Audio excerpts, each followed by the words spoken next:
नमस्कार दोस्तों, मैं अरविंद सर स्वागत करता हूं आप सभी लोगों का अपने YouTube चैनल जय हो जौनपुर में। चलिए, पिछली वीडियो में हम लोगों ने क्या किया था भैया, तुलसीदास जी के बारे में देखा, तुलसीदास के साहित्यिक योगदान के बारे में देखा और उनकी रचनाओं के बारे में देखा और श्री रामचरितमानस करके विशेष रूप से देख लिया मानस में। आज हम लोग एक नए कवि की खोज में चलते हैं और जिनका नाम है भैया सूरदास। सूरदास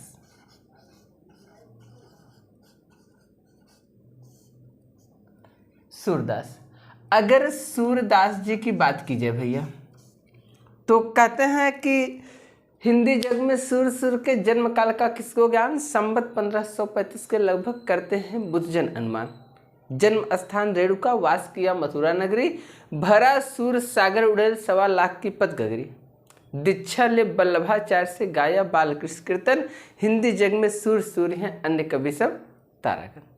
यानी हिंदी साहित्य में सूरदास जी को सूर्य के समान कहा गया। किसी अज्ञात कवि ने तो कह दिया था ना कि सूर तुलसी शशि उड़ गए केशवदास, आज के कवि खद्योत समझता करे प्रकाश। तो आज उसी सूरदास जी के बारे में देखेंगे। अगर सूरदास जी के जन्म के बारे में कहता है तो भैया कहते हैं इनका जन्म संवत 1535, यह विक्रमी संवत की बात करता है। यानी 1535 विक्रमी संवत में इनका जन्म हुआ था भैया। और वो भी कहाँ हुआ था, जन्म स्थान रेणुका रूनकता भैया। जन्म स्थान रेणुका रूनकता। अच्छा, रूनकता है कहाँ भैया, तो आप ध्यान दीजिएगा, मथुरा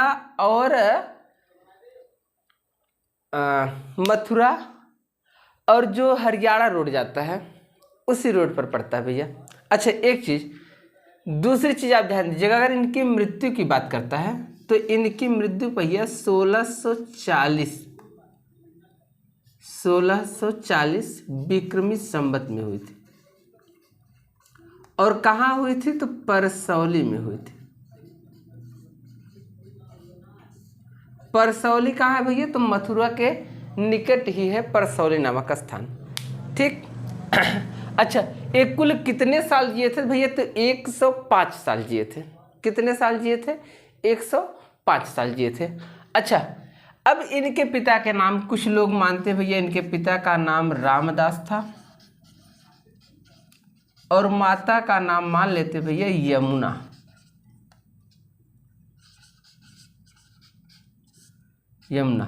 अच्छा, सूरदास जी को माना क्या जाता है भैया, तो इनको जन्मांध माना जाता है, प्रमाणिक तौर पर इनको जन्मांध माना जाता है। ठीक। अच्छा, कुछ कवि इस पर टिप्पणी भी करते हैं कि ये जन्मांध थे तो भगवान श्री कृष्ण के बाल लीलाओं का वर्णन कैसे कर देते हैं। इस बात पर कुछ कवियों ने टिप्पणी किया, लेकिन जो इनके बारे में निष्कर्ष निकल कर आता है, जो प्रमाणिक तथ्य निकल कर आता है, वो क्या आता है भाई, जन्मांध के रूप में आता है। अच्छा, इनके गुरु का नाम अगर कहा जाए तो इनके गुरु थे भैया इनके गुरु थे भैया वल्लभाचार्य।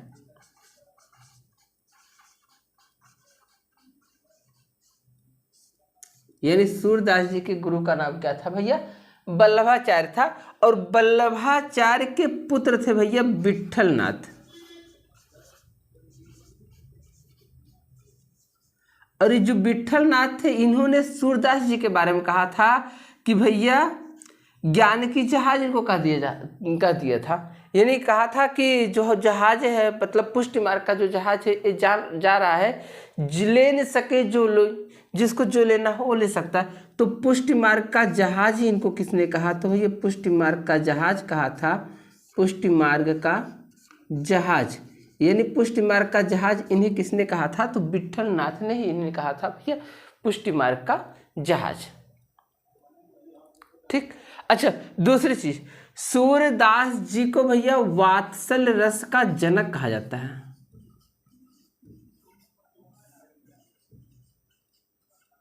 वात्सल रस का जनक। ठीक।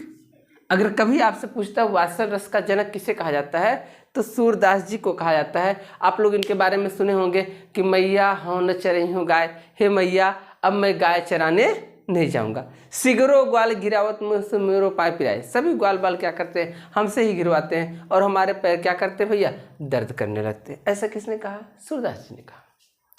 फिर अच्छा इतने नहीं, आप मैया मैं नहीं माखन खाई हुई, मैया मैंने माखन नहीं खाया। ग्वाल बाल सब बैर पड़े हूँ, बरबस मुख लिपटाए। जो ग्वाल बाल है ना, सब मेरे बैर हो गए हैं, मेरे दुश्मन है, बरबस मुख लिपटाए। अनायास ये मेरे मुख में लिपटा देते हैं, मैंने खाया। तो इत्यादि पंक्तियों के माध्यम से इन्होंने इतना मर्मज्ञ रूप से क्या किया है, बाल लीला का वर्णन किया कि इनको वात्सल रस का जनक कह दिया जाता है। जबकि एक चीज आप ध्यान दीजिएगा, अगर वात्सल रस का प्रणेता पूछेगा ना, तो विश्वनाथ जी को कहा जाता है वात्सल रस के प्रणेता, यानी वात्सल रस को किसने रस की संज्ञा प्रदान किया, तो विश्वनाथ जी को कहा जाता है। ठीक, अच्छा इनके अगर साहित्यिक योगदान के बारे में देखें तो इनकी रचनाएं कौन कौन सी रही हैं भैया, तो इनकी रचना रही है आपकी, पहली रचना सूरसागर। अभी आपको मैंने बताया भरा सूरसागर उड़े 1.25 लाख की पद गगरी, यानी इसमें 1.25 लाख पद बताए जाते हैं भैया। लेकिन वर्तमान की बात की जाए तो केवल इसमें 10,000 ही पद मिल पाते हैं, यानी 10,000 पद वर्तमान में मिले हुए हैं, बाकी पदों की संख्या नहीं मिल पाई है। लेकिन 1.25 लाख पद विद्वानों के द्वारा माना जाता है। ठीक, सूरसागर। दूसरा इनका ग्रंथ है भैया सूर सरावली, सूर सरावली। और इन्हीं की तीसरी रचना है भैया सूर पच्चीसी,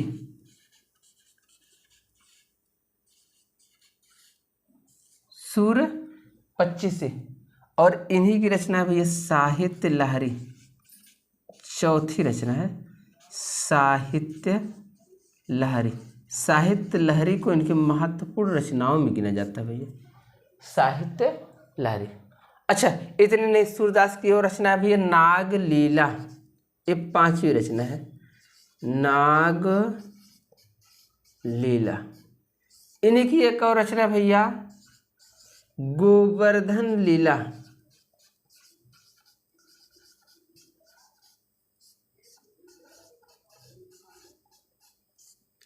इन्हीं की रचना है पद संग्रह।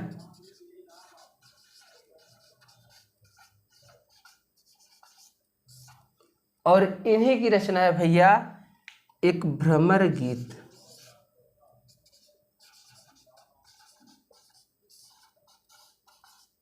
अच्छा भ्रमर गीत में है क्या भैया कि इसमें जो है उद्धव जी का और गोपियों का बहुत ही मनोरम तथ्यात्मक रूप से विवरण दिया गया है।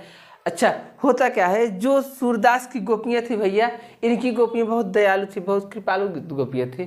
ठीक, अच्छा इतने नहीं, अभी आप आगे जाएंगे भैया जगन्नाथ दास रत्नाकर की गोपी मिलेंगे जो तर्क पे आधारित है, उनकी गोपियाँ तर्क कर बैठती हैं, लेकिन इनकी गोपियाँ तर्क नहीं करती हैं।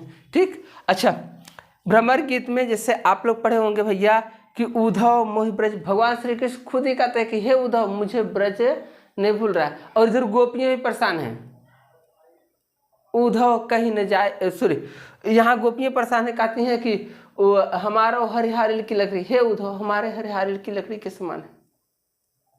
अच्छा इतने नहीं कि कहती हैं कि उद्धव मन न भयो 10-20, हे उद्धव हमारे पास 10-20 मन नहीं है, एक हुतो सो गयो श्याम संग, एक ही मन था जो भगवान श्री कृष्ण के साथ चला गया। कौ और राधे इस, अब आपके ईश्वर की प्रार्थना कौन करेगा। अच्छा इतने नहीं कि उद्धव मन नहीं हाथ हमारे, हे उद्धव हमारे मन में मेरा हाथ नहीं है, सदा राहत वर्षा ऋतु हम पर जब तय श्याम सिधारे, हमारे ऊपर हमेशा वर्षा ऋतु रहती है जब तय श्याम सिधारे, जब से भगवान श्री कृष्ण चले गए। यानी यहाँ गोपियाँ और उद्धव जी का संवाद बहुत अच्छा, बहुत विशेष तथ्यात्मक रूप से मिलता है भ्रमर गीत में। अगर मैं तो कहता हूँ कि अगर कभी मौका मिले तो भ्रमर गीत एक बार जरूर आप लोग पढ़िएगा।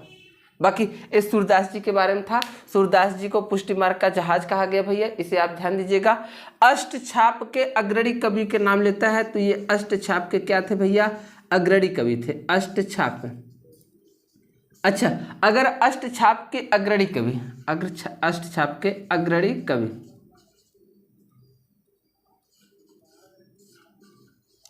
अच्छा, एक चीज का ध्यान दीजिएगा, अगर अष्ट छाप की बात करेगा भैया, तो अष्ट छाप की स्थापना किसने किया था?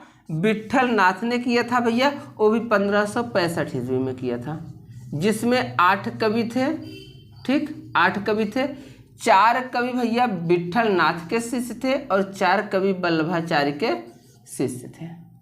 ठीक, कवियों की कुल संख्या कितनी थी?